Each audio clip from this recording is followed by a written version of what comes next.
बिस्मिल्लाहिर्रहमानिर्रहीम। अस्सलाम वालेकुम स्टूडेंट्स, उम्मीद है आप सब खैरियत से होंगे, खुश रहें, घर वालों को खुश रखें। स्टार्ट करते हैं अपना लेक्चर नंबर 11। इसमें हम सीखेंगे about interior layer and limit points of A set. इससे पहले लेक्चर्स में हमने देखा टोपोलॉजी की डेफिनेशन, सब space of topology, basis of topology. Last lecture number 10 में हमने सीखा था प्रोडक्ट टोपोलॉजी। अब से हम स्टार्ट करते हैं कि अगर कोई टोपोलॉजिकल स्पेस है और उसका सबसेट है तो उस सबसेट के ऊपर जो टर्मिनोलॉजीज डिफाइन की जा सकती हैं यहाँ ये है, interior layer and limit points of A set. ये सेट क्या है? सबसेट होगा किसी टोपोलॉजिकल स्पेस का। यहाँ डेफिनेशन है, let A be a subset of a topological space X. The interior of A is defined as the union of all open sets contained in A. Interior of A अगर आपने find करना है तो उसके लिए क्या करना है, सारे ओपन सेट्स हमने लिख लेने हैं जो कि ए में कंटेन करते हो, मतलब ए से छोटे हों। तो ए में कंटेन करते हुए सारे ओपन सेट्स लिख लिए, फिर उन सारे ओपन सेट्स की यूनियन ले लेंगे। तो ये हमारे पास क्या आ जाएगा, इंटीरियर ऑफ ए। दोबारा देखते हैं इसकी डेफिनेशन। ए कोई भी सबसेट है टोपोलॉजिकल स्पेस एक्स का, तो इंटीरियर ऑफ ए किस तरह से डिफाइन है, union of all open sets contained in A. All open sets contained in A का यूनियन क्या होगा, इंटीरियर ऑफ ए। इसको नोट किस तरह से किया जाएगा, INT आगे ब्रैकेट में हम इसको ए लिख देंगे, interior of A. Note that interior of A contained in A. बड़ी ऑब्वियस सी बात है, डेफिनेशन से क्लियर है कि जब हम इंटीरियर के लिए सारे ओपन सेट्स ऐसे ले रहे हैं जो ए में कंटेन करते हैं, तो उन सब की यूनियन जो होगी वो भी ए में कंटेन करेगी। तो ये जो दो नोट हैं ये डेफिनेशन में से निकालेंगे। इंटीरियर ऑफ ए कंटेन करेगा ए में। सेकंड क्या है, if A is open then A is equal to interior of A. अगर ए खुद ओपन है तो ए इक्वल होगा इंटीरियर ऑफ ए के। हम इस बात को यहाँ एग्जाम्पल में वेरीफाई भी कर लेते हैं।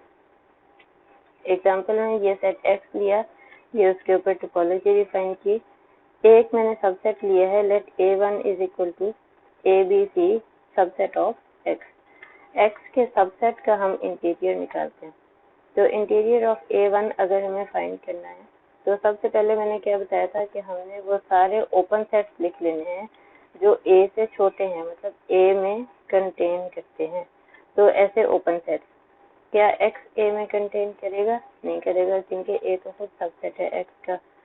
तो ये set open set A contain करता है, इसमें ओपन सेट बी कंटेन करता है, open set A B contain करता है, और ये ए बी सी इसमें कंटेन करता है। ए बी डी एक ऐसा सेट है जो A1 में कंटेन नहीं करता, A1 से छोटा नहीं है। इसी तरह से ये वाला, तो जो सेट जो ओपन सेट्स ए में कंटेन करते थे वो सारे हमने यहाँ पे लिख दिए कंटेन्ड इन, सॉरी ये A1 है। तो इंटीरियर ऑफ A1 की क्या डेफिनेशन थी कि इन सारे ओपन सेट्स का यूनियन ले लिया जाए। तो सबका यूनियन लिया तो ये हमारे पास क्या आ गया, ABC। अब आप नोट करें कि A1 जो है ये कैसा सबसेट है, ABC, और ये ओपन सेट भी है क्योंकि ये टोपोलॉजी का एलिमेंट है। तो हमने यहाँ नोट में ये बात लिखी थी कि interior of A equal to A आ जाएगा अगर ए ओपन होगा। तो यहाँ हमारा A1 क्योंकि ओपन सेट था इसलिए आप नोट करें इसका इंटीरियर भी वही आ गया है A1 के इक्वल। अब मैंने एक सबसेट लिया, let A2 is equal to ABE contained in X। ये X का सबसेट है। ऐसे ओपन सेट्स जो A2 में कंटेन करते हैं, ABE में कंटेन करते हुए ओपन सेट्स, एक ये A हो जाएगा, AB होगा, AB दोनों का, sorry singleton A singleton B AB, बस ये तीन सबसेट्स हैं जो कि A2 में कंटेन करते हैं। ये तीनों ओपन सेट हमने यहाँ लिख दिए। तो इंटीरियर फाइंड करने का क्या तरीका है कि इन तीनों का यूनियन ले लिया जाए। यूनियन किसके इक्वल आ गया, AB के। तो यहाँ पे हम इस इस एग्जांपल में नोट कर सकते हैं कि इंटीरियर ऑफ A2 कंटेन करता है A2 में। ये नोट का फर्स्ट पार्ट यहाँ वेरीफाई हो जाता है। नेक्स्ट हमारे पास डेफिनेशन है, let A be the subset of a topological space X. The closure of A is defined as intersection of all closed sets containing A. ये मैंने आपको एक लेक्चर में एग्जांपल दी थी, उसमें ये दोनों बातें बड़े अच्छे से क्लियर की थी कि कंटेन इन ए का मतलब कि ऐसे सेट जो ए से छोटे हैं, कंटेनिंग ए का मतलब कि ऐसे सेट जिनके अंदर ए हो, मतलब वो ए से बड़े होंगे। तो क्लियर ऑफ ए फाइंड करने के लिए हमने क्या करना है, अब ओपन सेट्स नहीं बल्कि क्या क्लोज सेट्स लेने हैं, और ऐसे क्लोज सेट्स जिनके अंदर ए मौजूद हो, मतलब वो ए से बड़े हों। फिर उन सारे क्लोज सेट्स का इंटरसेक्शन ले लेंगे तो हमारे पास क्या आ जाएगा, क्लियर ऑफ ए। इसको डिनोट किस तरह से किया जाता है, CL सिर्फ लिख के आगे ए लिख देंगे या फिर ए के ऊपर एक बार डाल देंगे। दोनों डिनोशन है इसकी क्लियर ऑफ ए की। Note that A contained in clear of A, क्योंकि क्लियर फाइंड करते वक्त हम क्या करते हैं, सारे ऐसे क्लोज सेट्स लेते हैं जिनके अंदर ए मौजूद है, मतलब ए से बड़े वाले सारे सेट्स की इंटरसेक्शन। तो जाहिर है ए खुद भी उस क्लियर में कंटेन करेगा। सेकंड पॉइंट क्या है, A is equal to A clear if A is close. अगर ए क्लोज है तो ए इक्वल होगा ए क्लियर के। ये बातें हम वेरीफाई कर लेते हैं अपने एग्जाम्पल में। एग्जाम्पल में मैंने वही सेट लिया, वही टोपोलॉजी ली जो के ऊपर एग्जाम्पल में ली थी। ए सबसेट लिया ABC of X। Clear of A find करने के लिए सबसे पहले तो हमें सारे के सारे क्लोज सेट्स लिखने होंगे। सारे के सारे क्लोज सेट्स हम कैसे लिख सकते हैं, सारे ओपन सेट्स का कॉम्प्लीमेंट लेके हम यहाँ लिखते जाएंगे।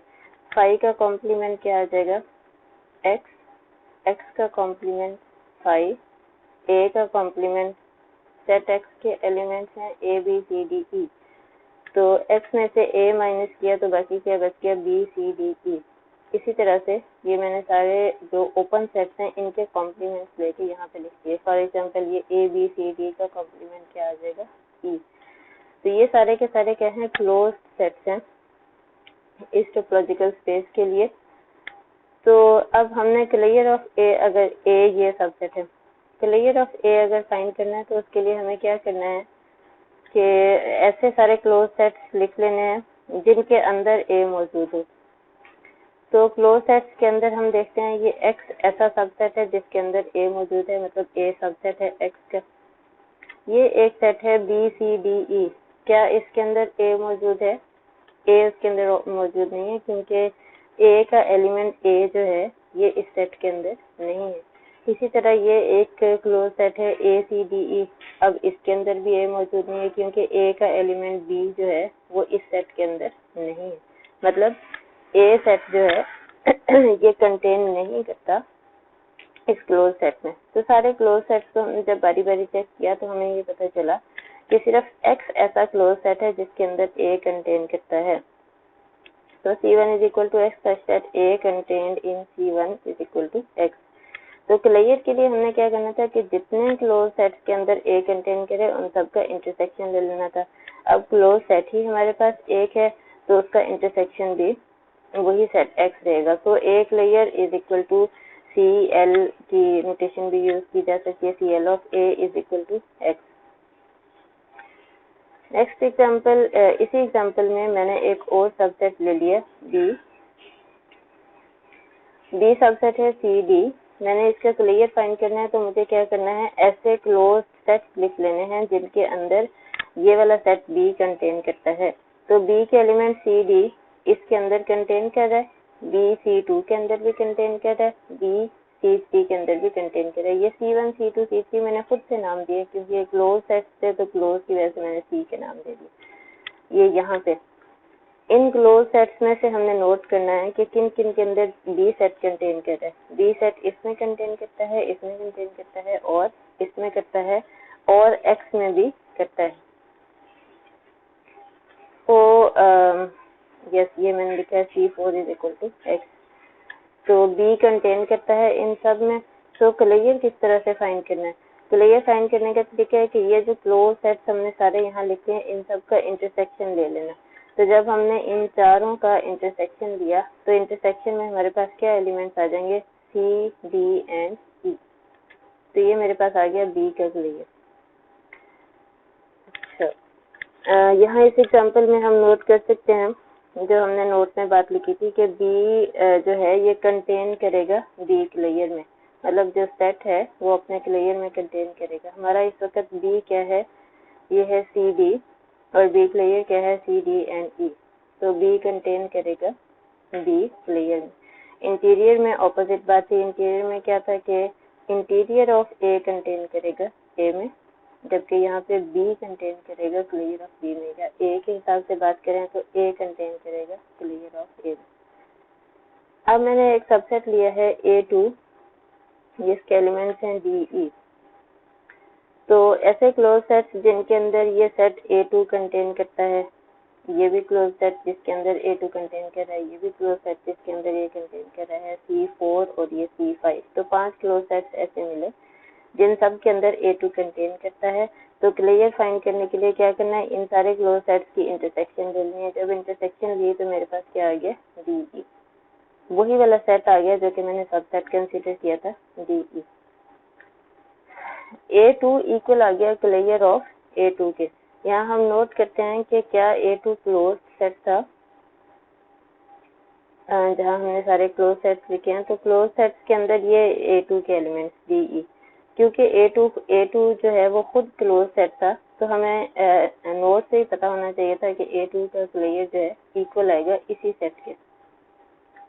जैसा कि हमने नोट में ये बात लिखी थी कि A is equal to A layer if A is close.